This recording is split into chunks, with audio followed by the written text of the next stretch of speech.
খুলনা-৫ নির্বাচনী আসনে বাংলাদেশ জাতীয়তাবাদী দল বিএনপি মনোনীত সাবেক সংসদ সদস্য বাংলাদেশ ক্রিকেট বোর্ডের সাবেক সভাপতি আলী আসগর লবি আসন্ন জাতীয় সংসদ নির্বাচনের লড়াই থেকে নিজেকে প্রত্যাহার করে নিয়েছেন। ডুমুরিয়া ও ফুলতলা উপজেলা নিয়ে গঠিত আলোচিত এ আসনে লড়াইয়ের জন্য বিভিন্ন এলাকার মানুষের সাথে সৌজন্য সাক্ষাৎ শুরুর পর হঠাৎই এমন সিদ্ধান্ত নিলেন তিনি। উল্লেখ্য, এ আসনে তার প্রতিদ্বন্দ্বী হিসাবে রয়েছেন ২০০১-এর নির্বাচনে ৪ দলীয় জোট থেকে বিজয়ী সংসদ সদস্য ও বাংলাদেশ জামায়াতে ইসলামীর সেক্রেটারি জেনারেল মিয়া গোলাম পরোয়ার। ফলে আগামী নির্বাচনে তাদের মধ্যে একটি জমজমাট লড়াইয়ের আভাস পাওয়া যাচ্ছিল। বিশ্বস্ত সূত্রে জানা যায়, জনাব আলী আসগর লবি দীর্ঘদিন যাবৎ অসুস্থ।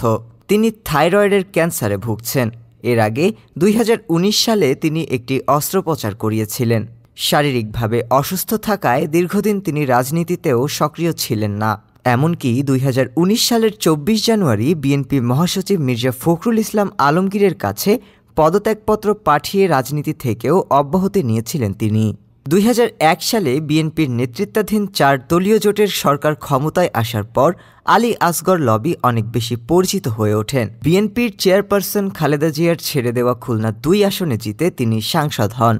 সেই সময় ক্ষমতার অন্যতম কেন্দ্রবিন্দু হিসেবে পরিচিত হয়ে উঠেছিল হাওয়া ভবন। বিএনপির বর্তমান ভারপ্রাপ্ত চেয়ারপারসন তারেক রহমান এখান থেকে দল পরিচালনা করতেন। লবি হাওয়া ভবনের ঘনিষ্ঠ ছিলেন বলে অভিযোগ উঠেছিল। গত বছরের ৫ আগস্ট ছাত্র জনতার বিপ্লবে স্বৈরাচারী হাসিনা সরকারের পতন ঘটলে এই আসন থেকে আওয়ামী লীগের এমপি নারায়ণ চন্দ্র চন্দ ভারতে পালিয়ে যাবার সময় আটক হয়ে এখন কারাগারে আছেন। ফলে ফাঁকা হয়ে যাওয়া মাঠে নেমে হেভিওয়েট মিয়া গোলাম পরোয়ারের সাথে লড়াইয়ে নেমে পড়েছিলেন বিএনপির কেন্দ্রীয় নির্বাহী কমিটির সদস্য আলী আসগর লবি। শেষ পর্যন্ত অসুস্থতার কারণ দেখিয়ে তিনিও নির্বাচন থেকে সরে দাঁড়ালেন।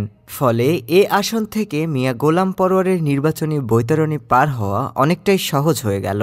যদিও এ বিষয়ে তার পরিবার কিংবা দলের পক্ষ থেকে কোনো আনুষ্ঠানিক বিবৃতি আসেনি। অপরদিকে আলী আসগর লবির মতামত জানার জন্য ব্যক্তিগতভাবে বা ফোনে তার সাথে যোগাযোগ করাও সম্ভব হয়নি। ডেস্ক রিপোর্ট, আজ বার্তা।